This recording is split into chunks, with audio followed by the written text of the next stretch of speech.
Hey everybody. Today I want to make some predictions. It's the very beginning, first week of January. And so this is the time people make predictions about the new year. So I want to make some predictions about the garden year. What's going to happen in the gardens of 2023? It's kind of a big subject. It's something I've been thinking about a lot. So we'll just get into it. The first one is kind of the one that's going to shape a lot of this year and what happens. And that's all about food security. Food security is this weird term we have that talks about hunger and the availability of food and how difficult it is for people at different times and places, especially, to get access to food. Food insecurity, hunger, people not having enough to eat, nutritional deficiencies. You can call it whatever you want. The word that they're using now is food insecurity. And it's going up. It's going up all over the place for all kinds of reasons. A lot of times predictions are very dire, and a lot of the things that are happening in our world, especially to our food supply, are actually very dire. And in a way, that's also the good news for gardeners, because essentially what's happening, the big mega trend that all the little things I'm going to talk about in terms of garden predictions for this year, the biggest trend is the transfer of how we get our food from one type of system to a very different type of system that doesn't really even exist yet. Okay. Right now, we live in a situation where all of our food is essentially a product. It's something that we buy. All of our food comes from stores or some kind of a market that we go and purchase it. What's going to start happening is food is going to start coming from a lot of different sources besides the stores, besides the commercial avenues. Food is going to start coming from all over the different types of places that I'm going to start talking about. A lot of food supply is going to go out of business. And when all the food is a business, then when food businesses go out of business, there's going to be food shortages. That's one of the weirdest parts of food becoming a commodity. And this fact that every single thing, every calorie, every unit of measure that we have for food value, if it didn't make somebody money, you would never see it. It would not exist in this world. And that's for generations now. The requirement for food to make money for somebody, for the farmer, fair enough. Usually they don't make nearly enough what they ought to for growing the food. It's all the people in between, all the packaging, all the systems involved in augmenting that food to make it so you can make more money off of it. So more people can make a cut off that supply chain, as it's referred to. So food that's requiring a supply chain is going to have a hard time getting to you in the next year, in the next whole bunches of years. And that's why gardens are really starting to reemerge. That's why they're starting to jump all over the place. People are taking a look at where their food comes from, and they're seeing how, if it's going to stop coming from over here, how can we get it to come from somewhere else? How can we get it to come from our backyards? How could we get food to manifest from our schools, our churches, all kinds of different places now where food can come out of? So that's mainly what I want to talk about today. And where are all the different possibilities that a new emergent food supply system can come up from? And there's a lot of them. And there's a lot of people very interested in this. And that's really why I started the Talking Plants Garden Club right now, is for people like you who are very interested in being able to provide some kind of food supply for you, for your family, for your neighbors. That's what we're all going to be doing this year. It's a very exciting time, really. I'm really looking forward to it. one of the best ways that we can all really support the development of local food and local food production is to buy local food from the farmers that are growing it here already. Okay, wherever you live, there are already small scale growers who are taking produce, vegetables, all kinds of different things that people are raising now, bringing them to farmers markets. So if there's a farmers market near your area and you're not a gardener, honestly, maybe it's better for you to just go and support a local grower, support a farmer at the farmers market. You're going to get the best possible food you can ever eat, really, besides the food that you grow yourself. But if you're not growing the food yourself, you might as well get it from somebody nearby who's not putting a lot of miles on that food. If they live close to you, that's the closest food you can get from your backyard. And that's better than most folks. There's 1,500 miles on any piece of food in the store, because it doesn't just go from where it comes from to the store. It goes to the warehouse and back. I remember when I worked in California. I remember a field of avocados down there near Salinas, and they were all destined for the Safeway, and the Safeway was right across the street. And we were like, yeah, but these avocados, they're going 100 miles up to Oakland to the warehouse, and then they'll come 100 miles back, to go 100 yards across the road. That's just how food moves around. That's how you make money off of food, by moving it around a lot. That's strange. So anyway, the whole point of that is to support farmers markets, support local farmers, okay? And an earlier point I didn't finish was that it might even be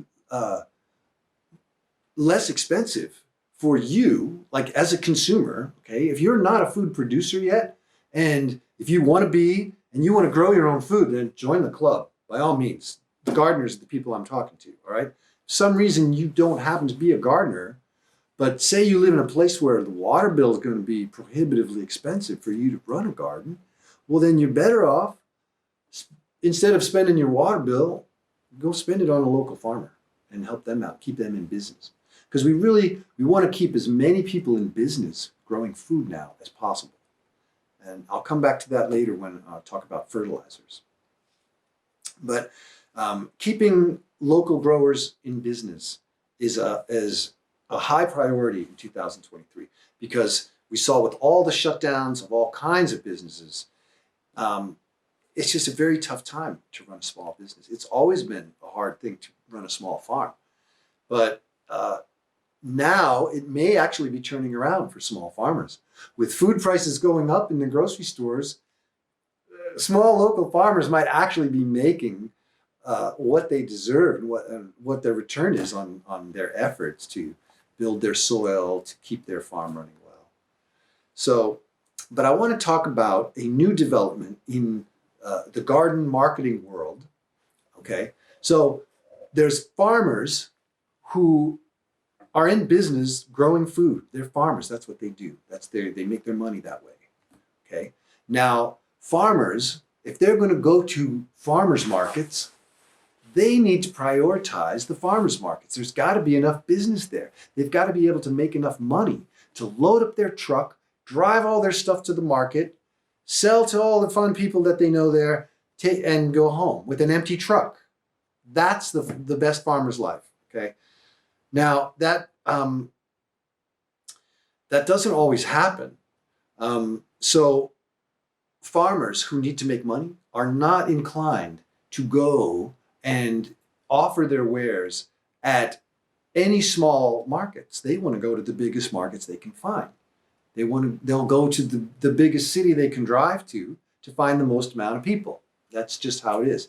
So, but there are lots and lots of really smaller areas out there that are not served by any kind of a grower's market.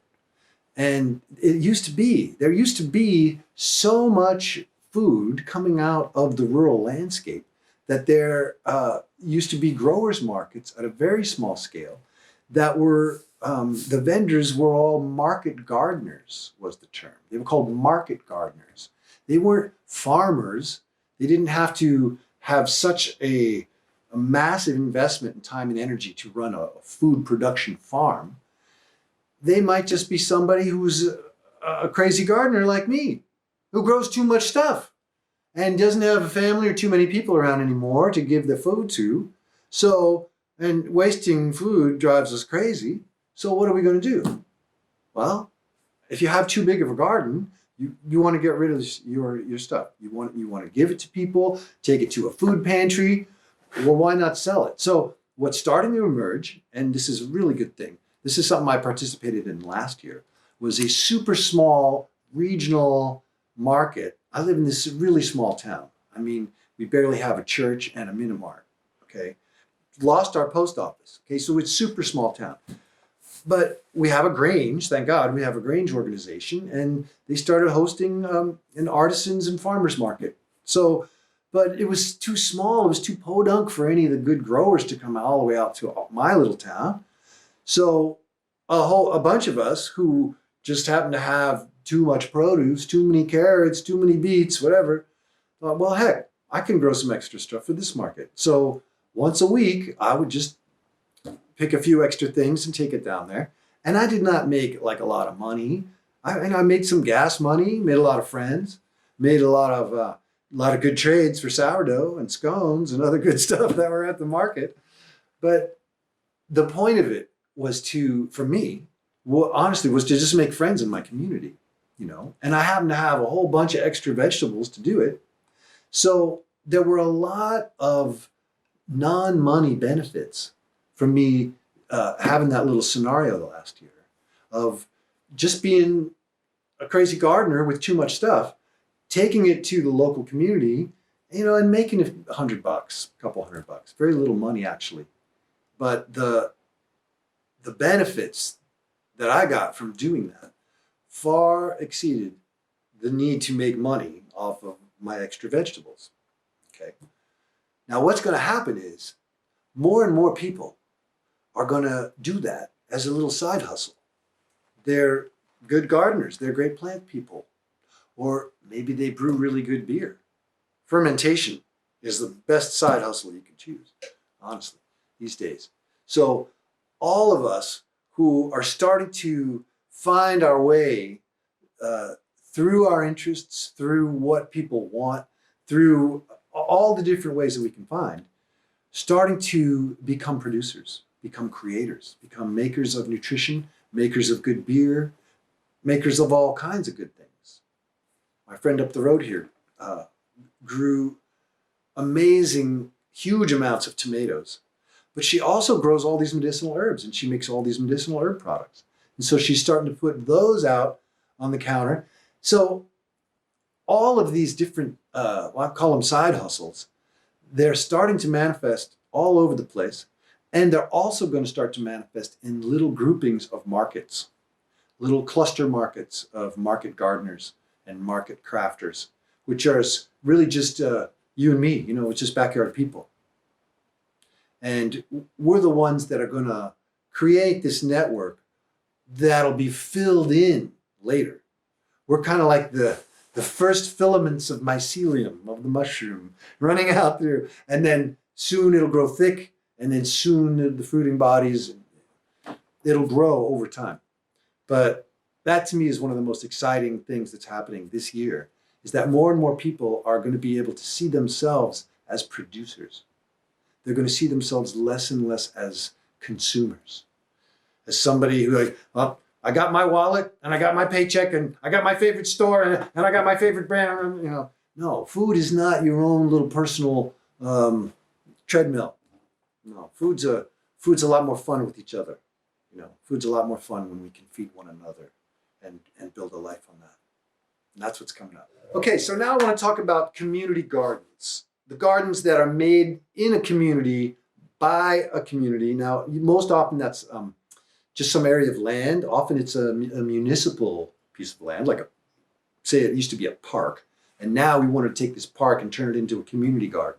So it's a municipal piece of land, and they have to hire an administrator and a manager, and then you can rent a bed or two or whatever. And those are great setups. I'm not putting it down. That's what most people understand as what a community garden is. Okay. But I'm here to tell you that that's not the only kind of community garden, and that what we're going to see in 2023 are a lot more and more diverse kinds of community gardens. Okay. One of them would be school gardens. Okay. Now, school gardens are kind of a weird subset. A lot of schools have gardens now, maybe even most schools, because over the last 10, 20 years, there have been crazy parents like me who said, what, no garden at this school? I'm putting a change to that. So every school my kid went to had a garden eventually because of me. And eventually we got organize the parents, and you get the grant money, and you do the thing, and you light up the gardens. All the teachers love it. All the teachers want to bring the kids out for snacks. They want to teach them science and all the things that you can teach through the garden. So there's no downside to having a garden be a part of a school. I could talk to you for hours about all the upsides of having a garden in a school. But what's going to happen is the little school garden, the little cup and the stick and the bean seed comes out, all the basic, what you think of it as a school garden, those are going to become a much richer, deeper involved thing. Because in a lot of places, the schools are kind of going out of business too. We talked about how a lot of grocery stores are going out of business, a lot of food chains and things. There's a lot of collapsing in the food chain structures. Well, there's a lot of collapsing in the educational structures. A lot of people are taking their kids out of public schools for various reasons that have all had to do with the last couple of years. So, well, even before that, because of all the different changes that have happened in the public schools, there's a huge growth in homeschooling, huge growth in charter schools. And so those are the kind of schools that are also lighting up gardens. Charter schools are lighting up gardens. There are homeschool groups. Just a bunch of moms get together and make a homeschool collection of each other. Yeah, this is our school now. And they have a garden, okay? So not only are each of those new school gardens, but eventually, and this year is going to be part of the eventually, more and more families are going to find those school gardens can also serve as like their community gardens. They don't have to join a community garden in the municipality. They already have a community, the community of their school group, their parents group, the group that they've self-collected to become. That group can feed itself hugely. It needs to organize itself and work together, and it can do it. That's what all these little gardens come from, are groups of parents working together to make it happen. Okay, and that's going to happen more and more and more. Now, the thing that's the biggest hurdle to that, I got to tell you, that I found over my whole life of starting gardens at schools, is the school schedule itself. Yes. Okay. And the ironic thing is, all right, we have the schedule where everybody has the summer off, right? When I went to school, we used to go to school right after Labor Day. Right now, I can't even believe they're making them go back to school like in August. That's criminal. Kids got to have their summer. Sorry.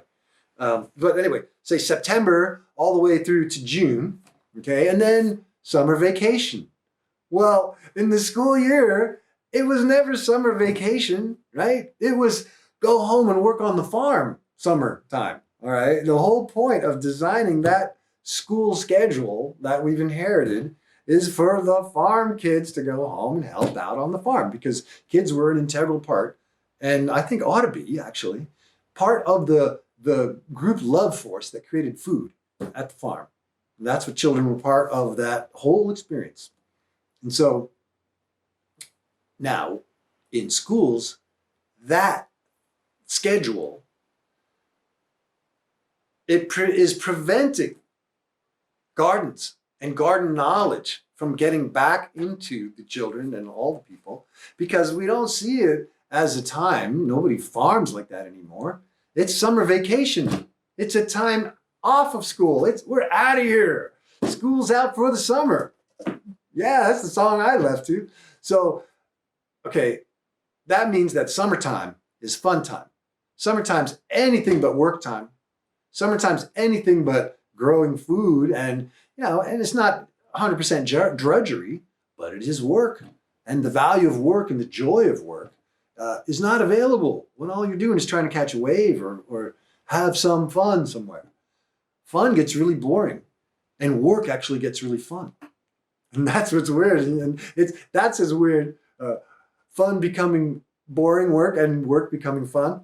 That's as weird as the school schedule to serve food production now becoming a thing that prevents it. Okay, so here's what happens. You start a garden at a school, and it's great. Okay, springtime, yay, we're growing all these plants, right? And you got all these gardens, yay, everything's good until June. Now what? Everybody leaves. There's nobody there. Nobody's taking care of this garden. What the heck? Who's going to weed it? Who's going to water it? If you're out here in the West, you get some hot days in July, you better have somebody out there checking on it, making sure it's going to make it. Okay? But the kids are gone. Everybody leaves. 2 weeks somewhere. Everybody takes 2 weeks. It's over. It's a patchwork. Nobody's around for the gardens, for the food. So that's when I became an advocate of year-round schooling.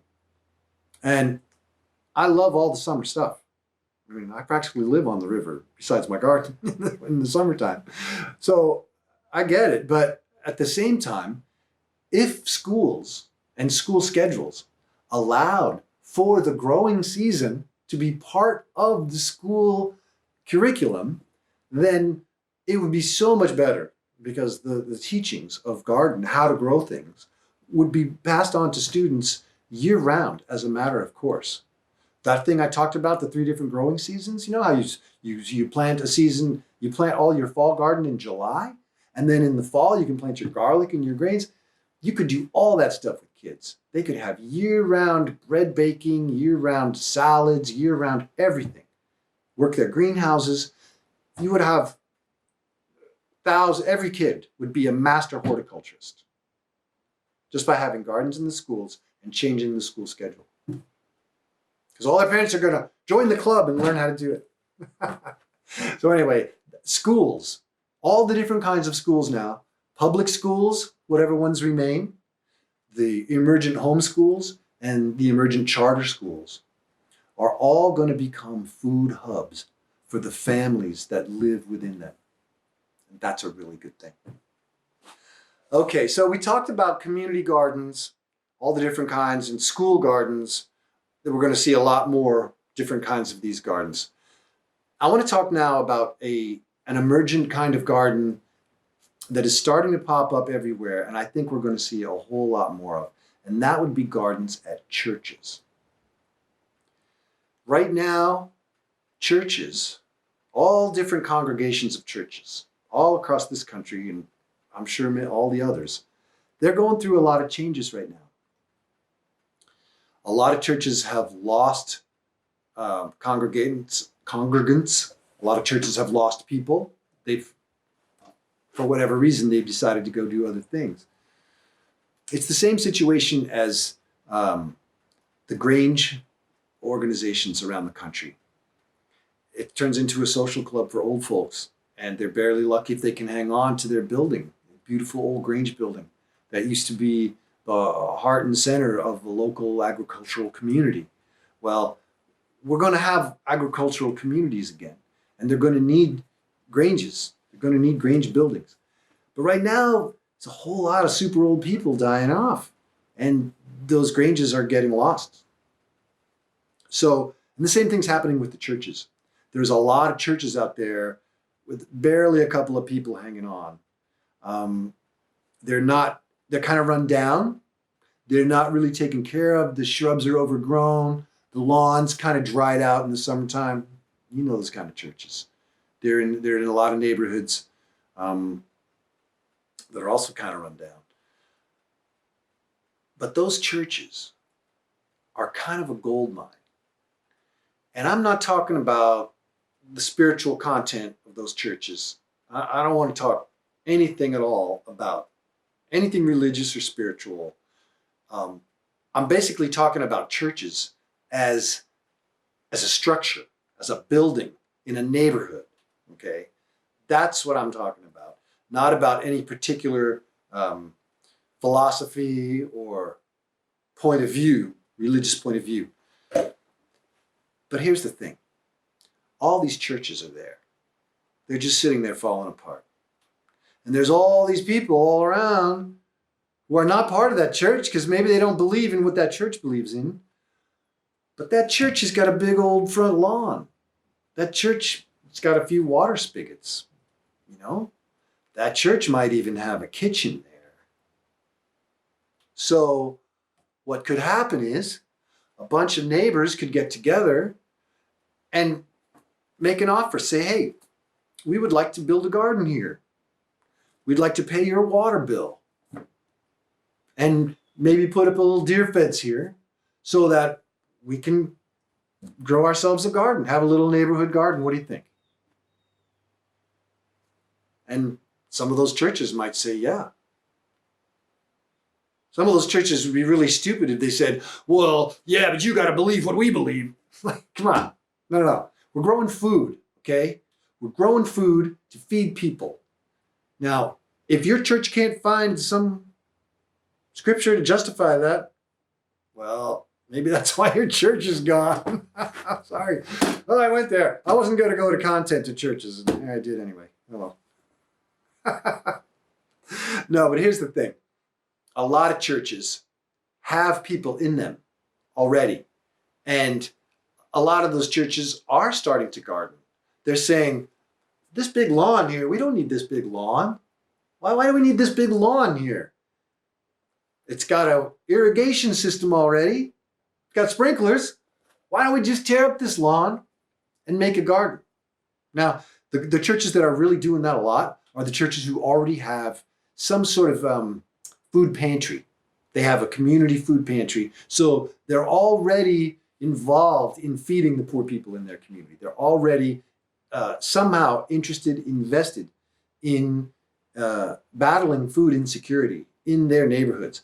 Those are the kind of churches that are ready to have big gardens in them. They just don't have the people. They don't have the congregants. They don't have members right now, for one hand. And if they don't have congregants, they don't think they have anybody around who can help them. See, churches think it's all us and all everybody else. So what I'm saying is what's going to start happening is neighbors are going to start saying, hey, we're just neighbors and you're just the church, but we can still hang out. We can still work together. We can still grow food together. Why not? Let's try it. And those things are going to start happening more and more and more. New alliances between church buildings, the people who are tasked with saving the churches that remain now, and the people who live around them, okay? Now, recently I just heard this guy, one of my favorite philosopher, YouTuber guys, Jordan Peterson. He's a great author too. I love Jordan Peterson. He recently had a video where he was talking to the churches, telling churches that they should open their doors and welcome all the disaffected young men, all the alienated young men out there who are, playing video games in their mom's basement or whatever. Jordan Peterson has a much nicer way of saying it. But there are many thousands, many millions of young men right now who don't have a clue. They don't know who they are. They don't know what they're going to do in this life. They don't know why they're here. They don't even know how good it would feel to be purposeful and productive and somehow, because they've gotten stuck in their stucknesses that there's a lot of these days, okay? So Jordan Peterson's saying to the churches, now open your doors to these young men. And I'm thinking, well, and then what? Like, what do they got? Like, how come the young men aren't going to church now? Like, all right, so my answer is they don't have gardens, okay? What churches need to do is create garden projects. They need to say, okay, this corner of our parking lot, this big chunk of asphalt out here, we don't need this anymore, because we're not having this many cars come around every Sunday anymore. So what we need is a whole bunch of young men with picks and axe and just tools. Go out there and hack it up, haul it away, get down to that dirt, and then keep digging. Dig that dirt up. Bring in some compost, bring in some manure, make some beds, start planting. Make those areas gardens. Because if you give those young men something to do, you give them a way to exert whatever is frustrating them, get that out of their bodies through muscular exertion. They're going to be so much better off just for that. They're not going to have to numb out on drugs or some other kind of mind-numbing thing. They can use their bodies, what their bodies are for, use their muscles, what they're for, is to apply steel to soil and open it up and build some gardens, okay? I mean, imagine how good those guys would feel at the end of a season when they can pick a big box of tomatoes. And go, here, I grew this. I did this. I grew this. Okay, that's what churches can do. That's what we're going to see.